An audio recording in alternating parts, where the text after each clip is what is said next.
नमस्कार मित्रों, आप सभी का दैविक शक्तियाँ शॉर्ट चैनल पर एक बार फिर से स्वागत है। हमारे चैनल से जुड़े रहने के लिए आप सभी का बहुत बहुत धन्यवाद। मित्रों, आज हम बात करेंगे त्रिकालदर्शी साधना के विषय में। यह साधना बहुत ही शक्तिशाली और शीघ्र प्रभावी है। अगर कोई व्यक्ति इस मंत्र को श्रद्धा पूर्वक सिद्ध कर लेता है तो यह मंत्र उस व्यक्ति के लिए किसी चमत्कार से कम नहीं। यह साधना त्रिकालदर्शी है, यानी जो व्यक्ति भूतकाल, वर्तमान और भविष्य तीनों कालों को देख सके उसे त्रिकालदर्शी कहते हैं। त्रिकालदर्शी की अवस्था में व्यक्ति किसी भी काल में फंसता नहीं और केवल प्रत्येक बीतते हुए काल का दृष्टा बन जाता है। भगवान शिव को त्रिकालदर्शी कहा जाता है। भगवान शिव को त्रिलोकीनाथ भी कहा जाता है, जिसका मतलब है सभी लोकों के स्वामी। त्रिकालदर्शी बनने के लिए बहुत से उपाय अपनाए जा सकते हैं, जैसे प्रतिदिन प्राणायाम और ध्यान का अभ्यास करें, किसी योग शिक्षक से त्राटक विद्या सीखें और यम और नियम के कुछ खास नियमों का पालन करें। होशपूर्ण जीवन शैली अपनाएं। मन से मुक्त होना जरूरी है। शरीर से अलग समझना, मन के खेल को समझकर उससे अलग हो जाना जरूरी है। बुद्धि के द्वंद्व या तर्क के जाल से अलग हटकर स्वयं को बोध रूप में स्थिर करना जरूरी है।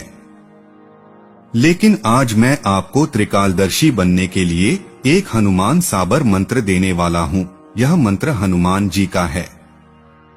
इस मंत्र को सिद्ध कर लेने पर साधक किसी भी व्यक्ति के भूत, भविष्य और वर्तमान को जान सकता है। तो चलिए बिना देरी किए हुए हम आगे की प्रक्रिया विधि को शुरू करते हैं।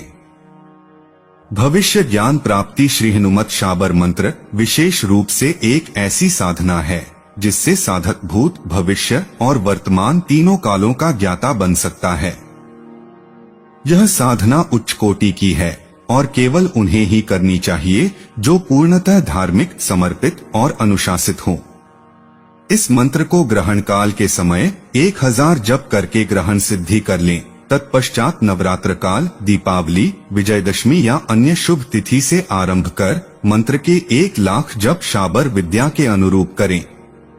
श्री हनुमत साबर मंत्र इस प्रकार है। नमो वीर हनुमान, हाथ बताशा मुख में पान। आओ हनुमान बताओ हाल, कालर्थी का चेला अंजनी का लाल। अमुक मनुज का पीछा आगा, भविष्य सब ऊंचा नीचा। पाप पुण्य सब चोखा चोखा, तुरत ही बताओ न बताओ तो माता अंजनी का दूध हरा। गुरु गोरख उचारे, अंजनी का जाया हनुमान म्हारो काज संवारे। मेरी भक्ति गुरु की शक्ति मंत्र साचा। साधना प्रक्रिया। साधना आरंभ करने से पहले तैयारियां करनी आवश्यक हैं। साधना के लिए एक शांत, पवित्र और निर्जन स्थान चुनें, जिससे साधना के दौरान किसी प्रकार का व्यवधान न हो, इसका विशेष ध्यान रखें। साधना सामग्री: रुद्राक्ष माला, जटा नारियल, लड्डू, लाल रंग का कपड़ा, धूप, दीप, अगरबत्ती, गुरु, भगवान शिव, श्री राम और हनुमान जी की प्रतिमाएं या चित्र। साधना का समय: इस मंत्र को ग्रहण काल के समय 1000 जप करके ग्रहण सिद्धि करनी चाहिए। तत्पश्चात नवरात्रि, दीपावली, विजयदशमी या किसी अन्य शुभ तिथि से साधना आरंभ करें। इसकी साधना के लिए कुल 1,00,000 जप करने की आवश्यकता होती है। पूजन विधि: सबसे पहले गुरु, गणेश, भगवान राम, सीता और महादेव की पूजा करें। हनुमान जी को भोग के रूप में बताशा, पान और लड्डू अर्पित करें। मंत्र का जाप आप एक रुद्राक्ष माला से ही आरंभ करें। प्रत्येक मंगलवार को हनुमान मंदिर में नारियल, लड्डू और धूप दीप अर्पित करें। सिद्धि प्रक्रिया और लक्षण: सिद्धि प्राप्ति के दौरान साधक को कई विशेष अनुभव हो सकते हैं, जैसे डरावनी आवाजें या दृश्य दिखाई देना।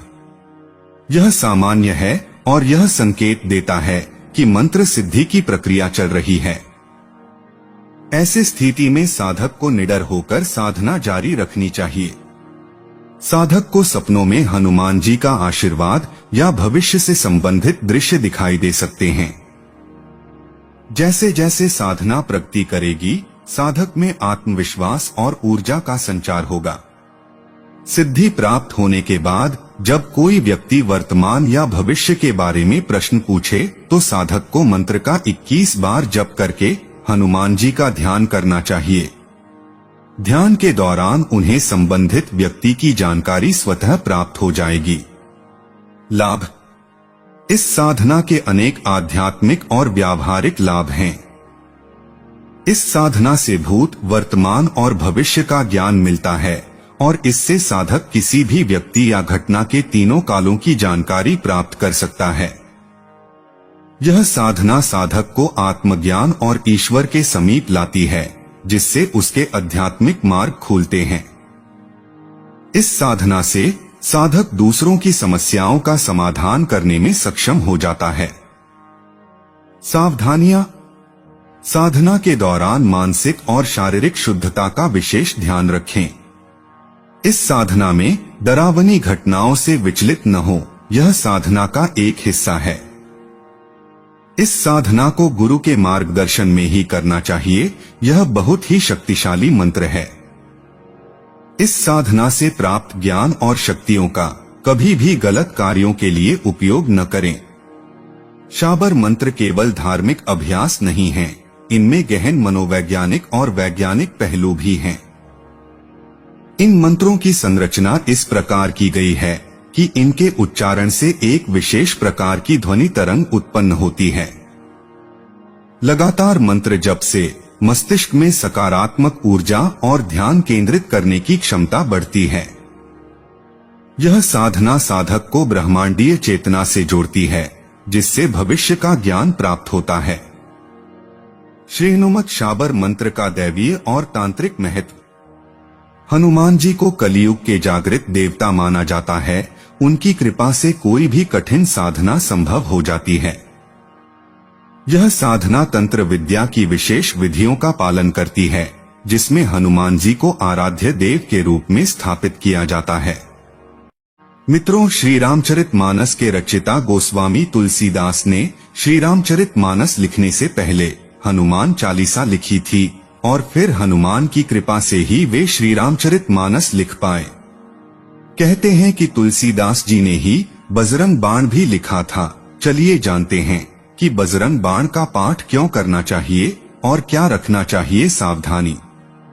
कहते हैं कि गोस्वामी तुलसीदास पर काशी में किसी तांत्रिक ने मारण मंत्र का प्रयोग किया था। तब तुलसीदास जी के शरीर पर फोड़े निक आए थे। इसके बाद तुलसीदास जी ने बजरंग बाण का पाठ पढ़कर हनुमान जी से गुहार लगाई थी और बजरंग बाण के पाठ से एक दिन में सारे फोड़े ठीक हो गए थे। तभी से यह माना जाता है कि यह पाठ शत्रुओं पर अचूक वार करता है। पहले यह समझें कि क्यों करते हैं बजरंग बाण का पाठ। बहुत से व्यक्ति अपने कार्य या व्यवहार से लोगों को रुष्ट कर देते हैं, इससे उनके शत्रु बढ़ जाते हैं। कुछ लोगों को स्पष्ट बोलने की आदत होती है, जिसके कारण उनके गुप्त शत्रु भी होते हैं। यह भी हो सकता है कि आप सभी तरह से अच्छे हैं, फिर भी आपकी तरक्की से लोग जलते हो और आपके विरुद्ध षड्यंत्र रचते हो। ऐसे समय में यदि आप सच्चे हैं तो बजरंग बाण का पाठ आपको बचाता है और शत्रुओं को दंड देता है। दूसरी बात यह कि सच्चे और पवित्र लोग ही करें इसका पाठ। बजरंग बाण से शत्रु को उसके किए की सजा मिल जाती है, लेकिन इसका पाठ एक जगह बैठकर अनुष्ठान पूर्वक 21 दिन तक करना चाहिए। व्यक्ति को हमेशा सच्चाई के मार्ग पर चलने का संकल्प लेना चाहिए, क्योंकि हनुमान जी सिर्फ सच्चे और पवित्र लोगों का ही साथ देते हैं। इसका पाठ 21 दिन तक करने से 21 दिन में तुरंत फल मिलता है। कभी किसी का बुरा करने की कामना के साथ बजरंग बाण का पाठ नहीं करना चाहिए। किसी भी अनैतिक कार्य की पूर्ति के लिए या फिर किसी से विवाद की स्थिति में विजय पाने के लिए बजरंग बाण का पाठ नहीं करना चाहिए। कर्म करना जीवन में बहुत आवश्यक होता है, इसलिए बिना प्रयास के ही किसी कार्य में सफलता पाने के उद्देश्य से बजरंग बाण का पाठ न करें। धन, ऐश्वर्य या किसी भी भौतिक इच्छा की पूर्ति के लिए बजरंग बाण का पाठ नहीं करना चाहिए। तीसरी बात, सावधानी। बजरंग बाण के बारे में कहा जाता है कि इसका प्रयोग हर कहीं, हर किसी को नहीं करना चाहिए। जब व्यक्ति घोर संकट में हो तब ही इसका प्रयोग करना चाहिए। प्रयोग करने के पूर्व इसे सिद्ध करना होता है। इसका प्रयोग करते वक्त सावधानी रखना चाहिए। किसी भी प्रकार की त्रुटि नहीं होना चाहिए। जितनी बार बजरंग बाण पाठ का संकल्प लें, उतनी बार रुद्राक्ष की माला से पाठ करें। बजरंग बाण का पाठ करते समय ध्यान रखें कि शब्दों का उच्चारण साफ और स्पष्ट होना चाहिए। अगर आप किसी विशेष मनोकामना की पूर्ति के लिए बजरंग बाण का पाठ कर रहे हैं तो कम से कम 41 दिनों तक यह पाठ नियम पूर्वक करें। आपको जितने दिन तक बजरंग बाण का पाठ करना हो उतने दिनों में ब्रह्मचर्य का पूर्णतया पालन करना जरूरी है। जितने दिन भी आपको बजरंग बाण का पाठ करना हो उतने दिनों तक किसी प्रकार का नशा या तामसिक चीजों का सेवन भूलकर भी नहीं करना चाहिए। चौथा बात यह कि विधिवत रूप से करें पाठ। बजरंग बाण का पाठ करने के लिए हनुमान जी के चित्र या मूर्ति के समक्ष कुशासन पर बैठकर विधिवत उनकी पूजा अर्चना करने के बाद इसका पाठ करना चाहिए। पांचवा बात यह कि कब करें ये पाठ। बजरंग बाण का पाठ अक्सर शनिवार को ही किया जाता है, परंतु मंगलवार को भी इसका पाठ कर सकते हैं। छठा बात यह कि पाठ के पूर्व क्या करें।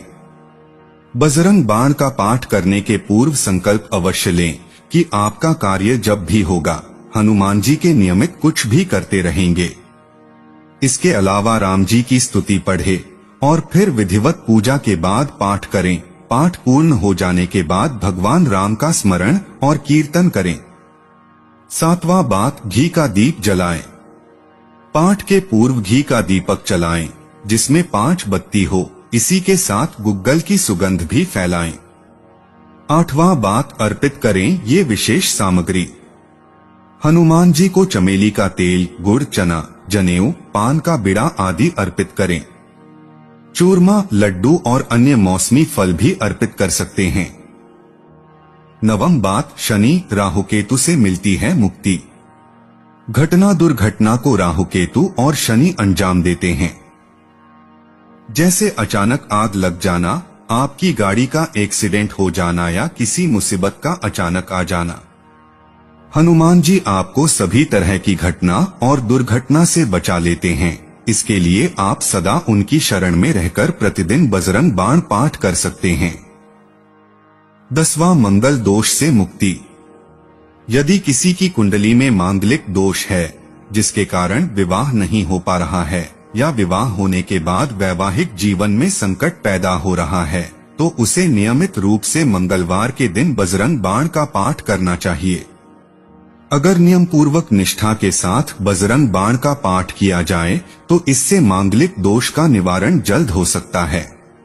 मित्रों, हनुमान जी को भक्ति, सेवा और साहस का प्रतीक माना जाता है। उनकी आराधना से भक्तों को कई प्रकार की सिद्धियां प्राप्त होती हैं। विशेष रूप से कलियुग में श्री हनुमान जी को साक्षात रूप में देखने की साधना एक विशेष प्रक्रिया मानी जाती है। इस साधना के लिए शाबर मंत्र का प्रयोग अत्यंत प्रभावी है, जो श्री हनुमान जी को प्रसन्न करके उनके साक्षात दर्शन प्राप्त करने में सहायक होता है। शाबर मंत्र एक अद्वितीय तांत्रिक मंत्र शैली है जो पुराने भारतीय संतों और ऋषियों द्वारा रचित मानी जाती है। ये मंत्र सरल होते हैं लेकिन इनकी शक्ति अत्यधिक होती है। हनुमान जी के साक्षात दर्शन के लिए इस शाबर मंत्र को नियमित और विधिपूर्वक जपने से भक्त को उनके दर्शन होने की संभावना बढ़ती है। हनुमान जी का शाबर मंत्र। ओम हनुमान पहलवान, वर्ष 12 का जवान, हाथ में लड्डू मुख में पान, आओ आओ बाबा हनुमान, न आओ तो दुहाई महादेव गौरा पार्वती की, शब्द सांचा, पिंड कांचा, फुरो मंत्र ईश्वरो वाचा। साधना प्रक्रिया का प्रारंभ। हनुमान जी के इस शाबर मंत्र की साधना किसी भी मंगलवार या शनिवार के दिन से प्रारंभ की जा सकती है। इन दिनों को इसलिए महत्वपूर्ण माना जाता है क्योंकि ये हनुमान जी के विशेष दिन माने जाते हैं। मंगलवार को हनुमान जी का व्रत करने से उनकी कृपा शीघ्र प्राप्त होती है और शनिवार को उनकी आराधना करने से जीवन के संकट दूर होते हैं। साधना की तैयारियां। जिस दिन से साधना प्रारंभ करनी है उस दिन प्रातःकाल स्नान कर शुद्ध वस्त्र धारण करें। हनुमान जी के मंदिर जाकर उन्हें सिंदूर का चौला, जनेऊ, खड़ाऊ, लंगोट, 2 लड्डू और ध्वजा चढ़ाएं। मंदिर में हनुमान जी के सामने दीपक जलाएं और उनकी पूजा करें। मंत्र जप का समय। मंत्र जप की साधना आप शाम को 06 बजे से 08 बजे के बीच किसी एक निश्चित समय पर करें। प्रत्येक दिन इसी समय पर बैठकर 10 माला का जाप करें। 3 महीने तक बिना रुकावट के इस मंत्र जप को जारी रखें। साधना विधि और निर्देश। पहला, दिशा और पूजा सामग्री। पूर्व दिशा की ओर मुख करके बैठें। हनुमान जी की प्रतिमा के सामने घी का दीपक जलाएं और धूप लगाएं। साधना स्थान को शुद्ध रखें और पूर्ण पवित्रता का पालन करें। साधना के दौरान ब्रह्मचर्य का पालन अनिवार्य है। ब्रह्मचर्य का पालन न करने से साधना निष्फल हो जाती है। साधना के 3 महीनों के दौरान प्रत्येक शनिवार को चने और गुड़ का दान करें। प्रत्येक मंगलवार को व्रत रखें और हनुमान जी की पूजा करें। साधक को साधना काल के दौरान मानसिक और शारीरिक पवित्रता बनाए रखनी चाहिए। यह साधना तभी सफल होगी जब साधक का मन और शरीर दोनों शुद्ध और पवित्र होंगे। किसी भी प्रकार के तामसिक भोजन और विकारों से दूर रहना अनिवार्य है। साधना के समय केवल भगवान हनुमान पर ध्यान केंद्रित करना चाहिए और अन्य किसी विचार या वस्तु में मन को नहीं उलझाना चाहिए। यह साधना केवल मंत्र जप का क्रियात्मक प्रदर्शन नहीं है, बल्कि इसमें साधक की सच्ची भक्ति और विश्वास की आवश्यकता होती है। हनुमान जी की भक्ति में साधक को अहंकार, क्रोध और लालच से बचना चाहिए और साधारण जीवन व्यतीत करते हुए भगवान के प्रति पूर्ण समर्पण होना चाहिए। इस साधना का मुख्य उद्देश्य हनुमान जी के साक्षात दर्शन प्राप्त करना है। इस प्रकार की साधना न केवल भक्त को हनुमान जी के दर्शन कराती है, बल्कि उसकी समस्त इच्छाओं की पूर्ति भी करती है। हनुमान जी भक्तों की सभी मनोकामनाओं को पूर्ण करते हैं, चाहे वह कोई विशेष सिद्धि हो या सांसारिक सुख समृद्धि। हनुमान जी के साक्षात दर्शन करना जीवन का अत्यंत दुर्लभ और पूज्य अनुभव माना जाता है। जो भी व्यक्ति हनुमान जी के दर्शन प्राप्त करता है उसके जीवन में संकटों का नाश होता है और उसे आशीर्वाद स्वरूप बल, बुद्धि और समृद्धि प्राप्त होती है। हनुमान जी के दर्शन से भक्त को असीम साहस, धैर्य और भक्ति की शक्ति मिलती है, जिससे वह अपने जीवन की समस्त कठिनाइयों का सामना करने में सक्षम हो जाता है। हनुमान जी की कृपा प्राप्त करने के अन्य उपाय। पहला, हनुमान चालीसा का पाठ। हनुमान चालीसा का नियमित पाठ करने से भी हनुमान जी की कृपा शीघ्र प्राप्त होती है। प्रतिदिन हनुमान चालीसा का पाठ करने से जीवन की बाधाएं दूर होती हैं और हनुमान जी की कृपा सुलभ होती है। दूसरा, हनुमान जी की आरती। प्रत्येक मंगलवार और शनिवार को हनुमान जी की आरती करने से उनकी कृपा प्राप्त होती है। घर में या मंदिर में हनुमान जी की आरती करने से सकारात्मक ऊर्जा का संचार होता है। तीसरा, संजीवनी स्तोत्र का पाठ। संजीवनी स्तोत्र का पाठ भी हनुमान जी को प्रसन्न करने का एक अत्यंत शक्तिशाली साधन है। इस स्तोत्र का नियमित पाठ करने से स्वास्थ्य संबंधी समस्याएं समाप्त होती हैं। नमस्कार मित्रों, आप सभी का दैविक शक्तियां शॉर्ट चैनल पर एक बार फिर से स्वागत है। हमारे चैनल से जुड़े रहने के लिए आप सभी का बहुत बहुत धन्यवाद। मित्रों, आज हम बात करेंगे त्रिकालदर्शी साधना के विषय में। यह साधना बहुत ही शक्तिशाली और शीघ्र प्रभावी है। अगर कोई व्यक्ति इस मंत्र को श्रद्धा पूर्वक सिद्ध कर लेता है तो यह मंत्र उस व्यक्ति के लिए किसी चमत्कार से कम नहीं।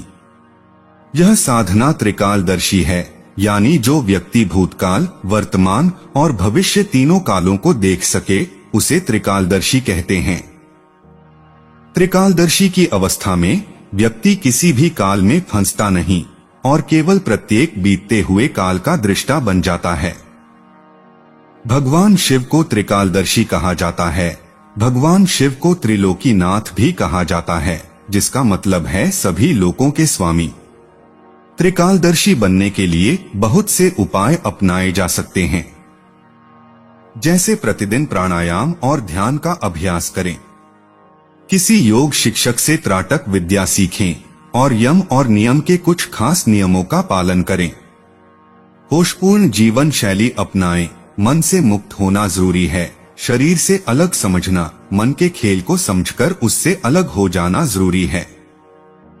बुद्धि के द्वंद्व या तर्क के जाल से अलग हटकर स्वयं को बोध रूप में स्थिर करना जरूरी है।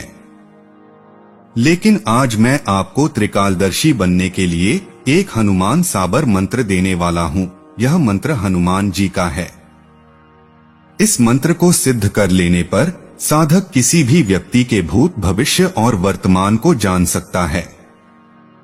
तो चलिए बिना देरी किए हुए हम आगे की प्रक्रिया विधि को शुरू करते हैं। भविष्य ज्ञान प्राप्ति श्री हनुमत साबर मंत्र विशेष रूप से एक ऐसी साधना है जिससे साधक भूत, भविष्य और वर्तमान तीनों कालों का ज्ञाता बन सकता है। यह साधना उच्च कोटि की है और केवल उन्हें ही करनी चाहिए जो पूर्णतः धार्मिक, समर्पित और अनुशासित हों। इस मंत्र को ग्रहण काल के समय 1000 जप करके ग्रहण सिद्धि कर लें। तत्पश्चात नवरात्र काल, दीपावली, विजयदशमी या अन्य शुभ तिथि से आरंभ कर मंत्र के 1,00,000 जप साबर विद्या के अनुरूप करें। श्री हनुमत साबर मंत्र इस प्रकार है। नमो वीर हनुमान, हाथ बताशा मुख में पान। आओ हनुमान बताओ हाल, कालर्थी का चेला अंजनी का लाल। अमुक मनुज का पीछा आगा, भविष्य सब ऊंचा नीचा। पाप पुण्य सब चोखा चोखा, तुरंत ही बताओ न बताओ तो माता अंजनी का दूध हरा। गुरु गोरख उचारे, अंजनी का जाया हनुमान महारो कांच संवारे। मेरी भक्ति गुरु की शक्ति मंत्र सांचा। साधना प्रक्रिया। साधना आरंभ करने से पहले तैयारियां करनी आवश्यक हैं। साधना के लिए एक शांत, पवित्र और निर्जन स्थान चुनें, जिससे साधना के दौरान किसी प्रकार का व्यवधान न हो, इसका विशेष ध्यान रखें। साधना सामग्री: रुद्राक्ष माला, जटा नारियल, लड्डू, लाल रंग का कपड़ा, धूप, दीप, अगरबत्ती, गुरु, भगवान शिव, श्री राम और हनुमान जी की प्रतिमाएं या चित्र। साधना का समय: इस मंत्र को ग्रहण काल के समय 1000 जप करके ग्रहण सिद्धि करनी चाहिए। तत्पश्चात नवरात्रि, दीपावली, विजयदशमी या किसी अन्य शुभ तिथि से साधना आरंभ करें। इसकी साधना के लिए कुल 1,00,000 जप करने की आवश्यकता होती है। पूजन विधि: सबसे पहले गुरु, गणेश, भगवान राम, सीता और महादेव की पूजा करें। हनुमान जी को भोग के रूप में बताशा, पान और लड्डू अर्पित करें। मंत्र का जाप आप एक रुद्राक्ष माला से ही आरंभ करें। प्रत्येक मंगलवार को हनुमान मंदिर में नारियल, लड्डू और धूप दीप अर्पित करें। सिद्धि प्रक्रिया और लक्षण: सिद्धि प्राप्ति के दौरान साधक को कई विशेष अनुभव हो सकते हैं, जैसे डरावनी आवाजें या दृश्य दिखाई देना। यह सामान्य है और यह संकेत देता है कि मंत्र सिद्धि की प्रक्रिया चल रही है। ऐसे स्थिति में साधक को निडर होकर साधना जारी रखनी चाहिए। साधक को सपनों में हनुमान जी का आशीर्वाद या भविष्य से संबंधित दृश्य दिखाई दे सकते हैं। जैसे जैसे साधना प्रगति करेगी, साधक में आत्मविश्वास और ऊर्जा का संचार होगा। सिद्धि प्राप्त होने के बाद जब कोई व्यक्ति वर्तमान या भविष्य के बारे में प्रश्न पूछे तो साधक को मंत्र का 21 बार जप करके हनुमान जी का ध्यान करना चाहिए। ध्यान के दौरान उन्हें संबंधित व्यक्ति की जानकारी स्वतः प्राप्त हो जाएगी। लाभ। इस साधना के अनेक आध्यात्मिक और व्यावहारिक लाभ हैं। इस साधना से भूत, वर्तमान और भविष्य का ज्ञान मिलता है और इससे साधक किसी भी व्यक्ति या घटना के तीनों कालों की जानकारी प्राप्त कर सकता है। यह साधना साधक को आत्मज्ञान और ईश्वर के समीप लाती है, जिससे उसके आध्यात्मिक मार्ग खुलते हैं। इस साधना से साधक दूसरों की समस्याओं का समाधान करने में सक्षम हो जाता है। सावधानियां। साधना के दौरान मानसिक और शारीरिक शुद्धता का विशेष ध्यान रखें। इस साधना में डरावनी घटनाओं से विचलित न हो, यह साधना का एक हिस्सा है। इस साधना को गुरु के मार्गदर्शन में ही करना चाहिए। यह बहुत ही शक्तिशाली मंत्र है। इस साधना से प्राप्त ज्ञान और शक्तियों का कभी भी गलत कार्यों के लिए उपयोग न करें। शाबर मंत्र केवल धार्मिक अभ्यास नहीं है, इनमें गहन मनोवैज्ञानिक और वैज्ञानिक पहलू भी हैं। इन मंत्रों की संरचना इस प्रकार की गई है कि इनके उच्चारण से एक विशेष प्रकार की ध्वनि तरंग उत्पन्न होती है। लगातार मंत्र जप से मस्तिष्क में सकारात्मक ऊर्जा और ध्यान केंद्रित करने की क्षमता बढ़ती है। यह साधना साधक को ब्रह्मांडीय चेतना से जोड़ती है, जिससे भविष्य का ज्ञान प्राप्त होता है। श्री हनुमत शाबर मंत्र का दैवीय और तांत्रिक महत्व। हनुमान जी को कलियुग के जागृत देवता माना जाता है। उनकी कृपा से कोई भी कठिन साधना संभव हो जाती है। यह साधना तंत्र विद्या की विशेष विधियों का पालन करती है, जिसमें हनुमान जी को आराध्य देव के रूप में स्थापित किया जाता है।